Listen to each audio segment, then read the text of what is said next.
This video is about Chapter 23 on inferences about means. In our last unit, we looked at confidence intervals and hypothesis tests about proportions. And in this unit, we will start looking at confidence intervals and hypothesis tests about means. So this video introduces you to sampling distributions for mean and the problem of the population standard deviation, which will lead us into a discussion about a new distribution called the t-distribution. And in this video, we'll also introduce the one sample t-interval for the mean and a one sample t-test for the mean. I want to start by reviewing the central limit theorem, which is a really important theorem in statistics. We've studied this a few chapters back. It's the idea that regardless of the shape of the distribution of a population, if it's skewed or symmetric, regardless of its shape, if I take a random sample and take the mean of that sample and begin to graph the means of the samples from that population, I would get what's called a sampling distribution, a distribution of sample means. Okay, and that sampling distribution will have the same mean as the population, and will have a standard deviation of sigma over square root of n. And sigma is the population standard deviation, and n is the sample size. Okay, it's a really important idea in statistics that we use quite a bit. Now, the problem that we run into when we're dealing with means for confidence intervals and hypothesis tests is the idea of sigma. Okay, we don't know the population standard deviation. We have it from the sample, but not from the population. Okay, and for the longest time, people would just use the sample standard deviation in this formula, and it worked most of the time, but there's a better way to approximate it. Okay. And this person, Gosset, he figured out a better way to estimate a sampling distribution for a mean. He was the quality control engineer for the Guinness brewery in Dublin, Ireland. So you might guess that he can't sample, have large sample size when you're testing alcohol. And so he would check small samples of 3 or 4. And although he had an alpha level of 0.05, other analysis found that he was rejecting about 15% of good batches, not the 5% that he would expect. And this troubled him, and so he took some time off work to study statistics and actually figured out a better way to calculate for small samples. Okay, and he called this new distribution a t-distribution. Okay, we'll talk about that distribution a little later in this video. But one thing I want you to know about this story is that the Guinness company wouldn't allow him to publish his results because he's in that company, and so he still published the results under a pseudonym, Student. So it's frequently called Student's T, even though it was actually discovered by this man named Gosset. Now, let's talk about the t-distribution. The t-distribution is bell-shaped and symmetric, just like the normal model, but it changes with different sample sizes. And so it's thought of not as a single distribution, but as a family of distributions that vary based on a parameter known as the degrees of freedom. Okay, and that degrees of freedom is equal to the sample size minus 1. So I want to show you an applet from the web that shows you kind of how the t-distribution changes as the degrees of freedom change. The first thing to point out is that this yellowish curve is the normal model. It should look familiar to you, that yellow curve is the normal model. Okay, this bluish curve is the t-distribution, or the t-distribution with 1 degree of freedom. Notice that it is shorter and fatter than the normal curve. Okay. Now, if I change the number of degrees of freedom from 1 to 2 to 3 to 4 to 5. It gets closer and closer to the normal model, but it's always shorter and fatter than the normal curve. Okay, which notice that once you get up to 25 or 30 or 40, there's a slight difference, not a big difference, but only a slight difference from the normal model, which is why it took people so long to realize that there's a difference between the normal model and what you should use when you don't know the population standard deviation. But it took someone like Gauss, who was working with smaller sample sizes, to say, hey, there's a difference between these two. Okay, now we will use the t-distribution whenever we don't know the population standard deviation. Okay, that's pretty important. Make sure you get that into your notes. We will use the t-distribution whenever we don't know the population standard deviation, which, when you're dealing with means, is most of the time. So we'll usually use a t-distribution whenever we're working with means. Okay. The other thing I want to point out about the t-distribution is that because it is fatter than the normal curve, like your 95% confidence intervals will have to be wider. Okay. All of your confidence intervals will be wider than it is for the normal model because the t-distribution is fatter than the normal model. Also, just like the normal model, we can also find probabilities with the t-distribution. Okay. Now there's one more parameter to plug in, and that's the number of degrees of freedom. Okay. And also, there isn't really a nifty, plug in the mean and standard deviation with the upper and lower bound. You have to use t-scores. So before we had z-scores, and now we have t-scores. Okay. So for example, with my t-distribution, which looks, something like that. And I wanted to do it, let's say, from a t-score of 2 and greater. And let's say I have the degrees of freedom, a sample size of 25. So n minus 1 is 25 minus 1, which is 24. I would go to my calculator, which is on the same menu as your norm CDF. We'll use t-CDF. So t-CDF. The lower bound is the t-score, 2. Upper bound is, infinity, so use some huge number. And then the number of degrees of freedom, which is 24 in this case. Okay, so if I grab my calculator and go to distribution, t-CDF, which is number 6, left bound 2, right bound 99999, comma, 24, I get a 0.0285. Okay, so it gives you an idea of how to find probabilities with the t-distribution. Okay, so here's a summary of sampling distributions for means. When assumptions and conditions are met, which are below, the sample mean is t equals y bar minus mu over the standard error of y bar.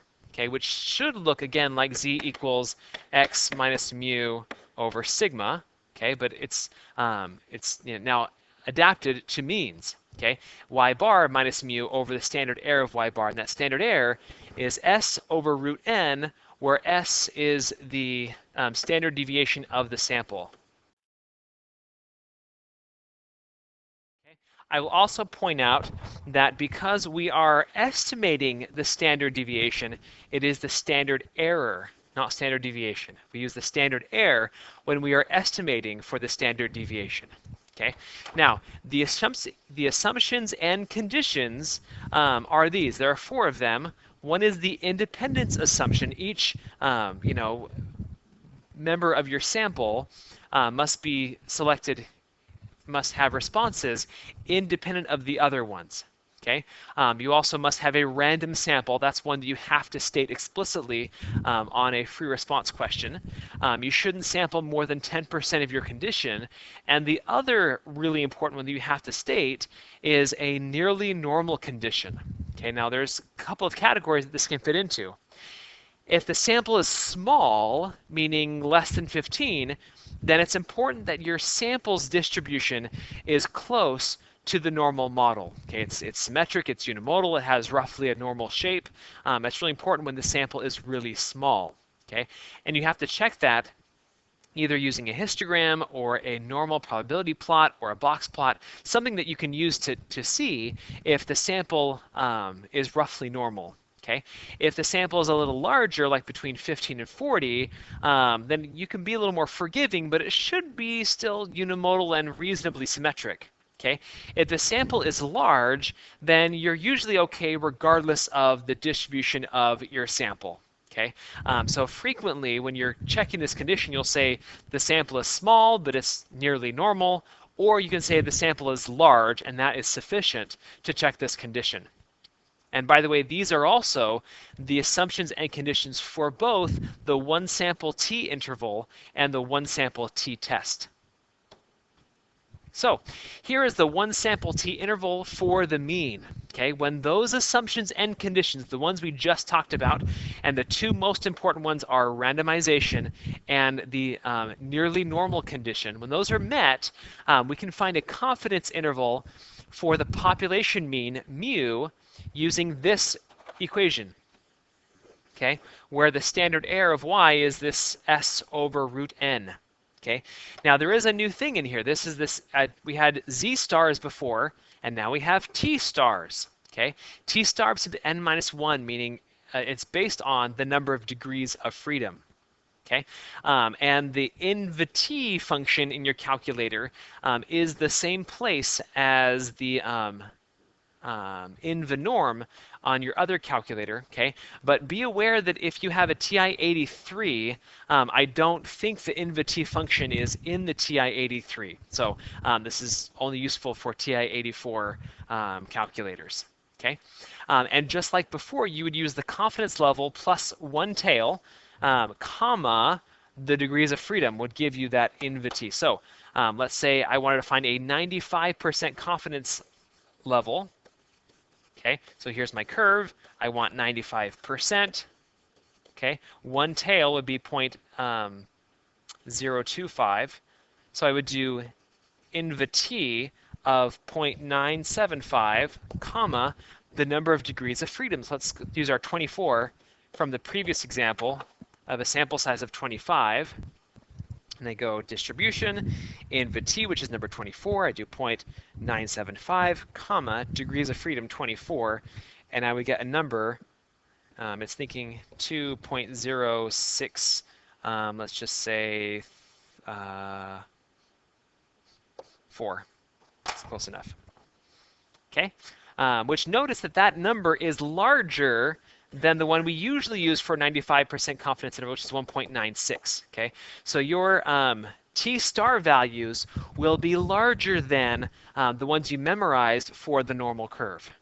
Next, I wanted to show you an example for a one sample t interval for the mean. I'll go through this kind of quickly. But in 2004, a team of researchers were concerned about the number of about the contaminants in farmed salmon. Okay, and you can read the rest if you want, but their sample size was 150. Their mean for one contaminant was 0.0913, with the standard deviation from the sample as 0.0495. Okay, what does the 95% confidence interval say about the amount of Mirex in these fish? So a confidence interval has 4 parts. The first is checking conditions. Okay, and the two you have to check by hand are randomization. Okay, which you should talk about why it was random. I don't have the time to go through that, but you should write that in words why it's random. Okay, the other one is nearly normal. Now, I don't have the exact data, so I can't plot this and look at the distribution, but the sample is large. Okay, it's a large sample of 150, and so we're probably fine using it being nearly normal. Okay, so I then state what test I'm doing. I'm doing a one sample t interval for the mean.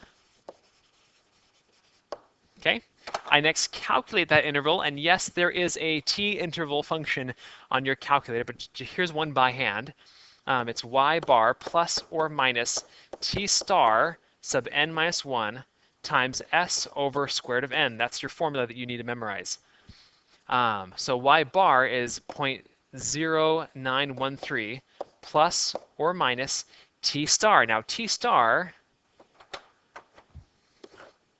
will come from NVT, and the percentage we use for a 95% confidence interval is 0.975. That's the confidence level plus one tail, comma, the degrees of freedom is 1 minus the sample size of 149.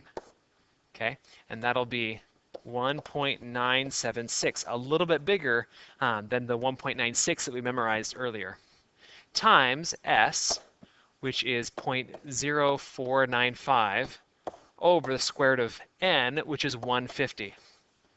Okay, so if I calculate this out, I get 0.0833 and 0.0993. So my conclusion in context would be I am 95% confident that the amount of Murex in these fish is between 0.0833 parts per million, make sure you include units, and 0.0993 parts per million. And that would be my confidence interval for this sample. So also, let's quickly discuss calculating the sample size. Okay, if you still take the same piece after the plus or minus this piece, you still get the margin of error. Okay, this t star sub n minus 1 times s over root n. Okay, and we can still use this to calculate the sample size we need to have a certain level of a certain interval range. Okay, now there are some problems with this formula. One is we would have absolutely no idea what S is. Okay, be a random guess. There is no worst case scenario for means because the standard deviation could be anything. Okay, so you'd have to pull that from past history or from a pilot study or from something. Okay, you can't just make that one up. Okay, which by the way is why you won't see questions about calculating the sample size for means as much as you'll see it as for proportions. Okay, but you have to get S from somewhere.